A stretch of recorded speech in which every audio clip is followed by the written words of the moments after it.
मानसिक रूप से बीमार लोगों ने उत्तर प्रदेश को बीमार बनाया था। 7वीं 8वीं अर्थव्यवस्था से आज उत्तर प्रदेश की इस यात्रा को शानदार तरीके से आगे बढ़ाते हुए देश की नंबर 2 की अर्थव्यवस्था बनने में सफलता प्राप्त की। 70,000 करोड़ हमारा रेवेन्यू सरप्लस आज के दिन पे है। एक वक्त था जब उत्तर प्रदेश को बीमारू राज्य कहा जाता था और उत्तर प्रदेश को परमात्मा या फिर प्रकृति ने बीमारू नहीं बनाया, बेईमान राजनीतिक दलों ने उत्तर प्रदेश को बीमारू बनाया था। ये कहना सूबे के मुखिया योगी आदित्यनाथ का। उत्तर प्रदेश की नियति हो गई थी बीमारू राज्य बनने की। उत्तर प्रदेश को परमात्मा ने प्रकृति ने बीमारू नहीं बनाया था, बेईमान राजनीतिक दलों ने उत्तर प्रदेश को बीमारू बनाया था। मानसिक रूप से बीमार लोगों ने उत्तर प्रदेश को बीमार बनाया था।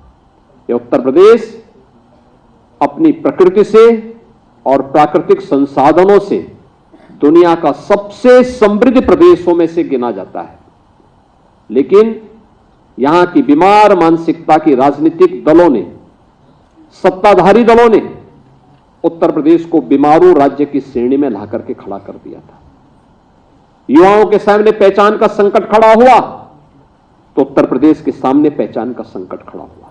वो ये भी कहते हैं कि आज उत्तर प्रदेश बीमारू राज्य के लेबल को उखाड़ फेंककर भारत के विकास के ग्रोथ इंजन के रूप में काम कर रहा है।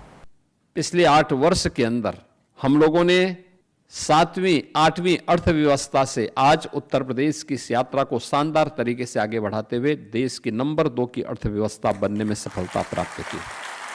बीमारू राज्य के लेवल को उखाड़ फेंक करके आज भारत के विकास के ग्रोथ इंजन के रूप में उत्तर प्रदेश को स्थापित करने में सफलता प्राप्त की है। और ये तब हुआ है जब उत्तर प्रदेश के 25 करोड़ की आबादी ने उत्तर प्रदेश सरकार से जुड़े हुए सभी अधिकारी कर्मचारियों ने,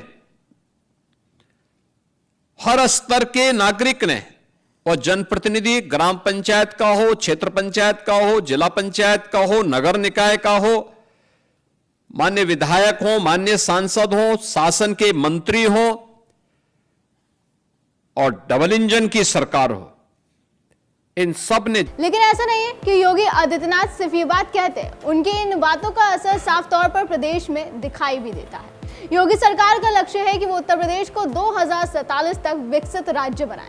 लिहाजा उनकी तरफ से कई ऐसे मिशन लाए गए जो अपने आप में ही इस लक्ष्य को में एक बड़ा योगदान देता है। लेकिन सरकार का एक मिशन ऐसा भी जो इस वक्त राज्य को विकसित बनाने के लिए तेजी से काम कर रहा है, वो है समर्थ उत्तर प्रदेश विकसित उत्तर प्रदेश 2047 अभियान, जिसको व्यापक जन समर्थन मिल रहा है। जनता योगी सरकार के इस अभियान को जमकर सपोर्ट कर रही है, जिसके बाद पूरी संभावना है कि योगी सरकार 2047 तक अपना ये लक्ष्य पाने में कामयाब हो सकती है। प्रदेश योगी आदित्यनाथ के नेतृत्व में बहुत तेजी से तरक्की कराए, चाहे वो अर्थव्यवस्था की बात हो, विकास की बात हो या फिर प्रदेश की रूपरेखा की बात हो। हर एक चीज में 2017 के बाद से बदलाव होता दिखाई दे रहा है। वो कैसे हो रहा है वो भी आपको बताएंगे, लेकिन उससे पहले बात समर्थ उत्तर प्रदेश विकसित उत्तर प्रदेश 2047 अभियान की। ये एक ऐसा अभियान है जिसके तहत प्रदेश के सभी 75 जनपदों में नोडल अधिकारियों और प्रबुद्ध जनों द्वारा भ्रमण किया जा रहा है। छात्रों, शिक्षकों, व्यवसायियों, उद्यमों, कृषकों, स्वयंसेवक संगठनों, श्रमिक संघों, मीडिया और आम जनता से संवाद स्थापित किया जा रहा है।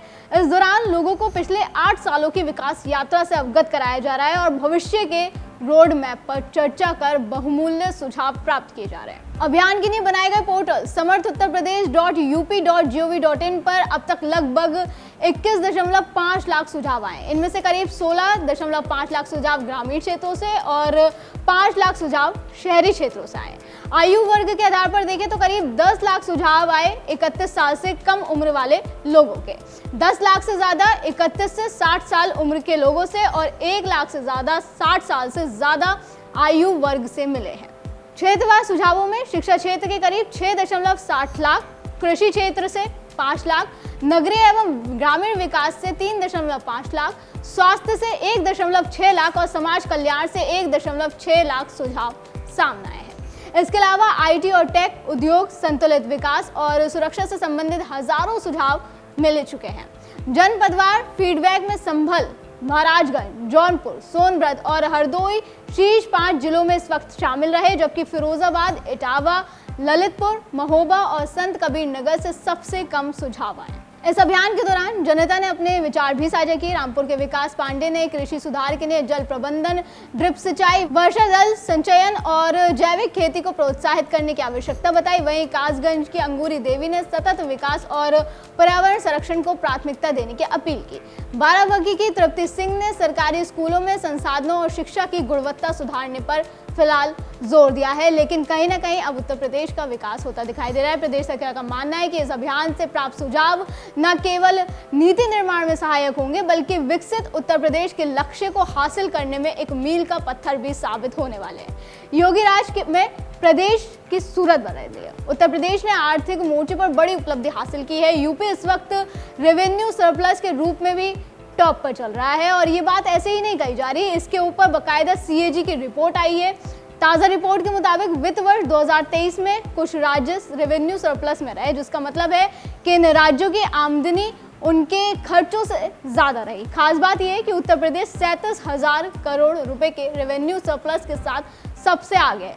लेकिन यहाँ आपको एक और बात बता दें कि ये जो रिपोर्ट अभी आई है वो 2023 के हिसाब से आई है, जिसका मतलब है कि अभी 2025 में ये रेवेन्यू सरप्लस और भी ज्यादा हो सकता है। वहीं योगी सरकार के मुताबिक प्रदेश का रेवेन्यू सरप्लस इस वक्त 70,000 करोड़ रुपए है। खुद सीएम योगी भी ये बात कह चुके हैं। उनका कहना है कि इस समय यूपी का रेवेन्यू सरप्लस 70,000 करोड़ रुपए चल रहा है और इतनी बड़ी आबादी का राज्य बेधड़क आगे बढ़ रहा है। सुनिए क्या कह रहे हैं योगी आदित्यनाथ। क्या आश्चर्यजनक यह है कि उत्तर प्रदेश 37,000 करोड़ रुपए से अधिक का रेवेन्यू सरप्लस स्टेट है।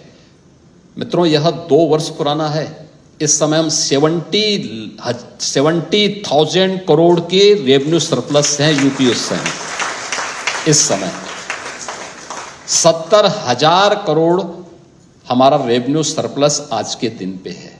इस तरह से उत्तर प्रदेश ने पिछले कुछ सालों में अपनी राजस्व संग्रह प्रणाली यानी रेवेन्यू कलेक्शन सिस्टम और फाइनेंशियल मैनेजमेंट में जबरदस्त सुधार किए हैं, जिससे उसकी अर्थव्यवस्था काफी मजबूत हुई है। यूपी ग्लोबल इन्वेस्टर समिट 2023 में 40 लाख करोड़ से ज्यादा के निवेश प्रस्ताव आए, जिनमें से कई परियोजनाएं अब धरातल पर उतर चुके हैं। नोएडा, ग्रेटर नोएडा और लखनऊ जैसे शहर अब ग्लोबल बिजनेस हब के रूप में उभर रहे हैं।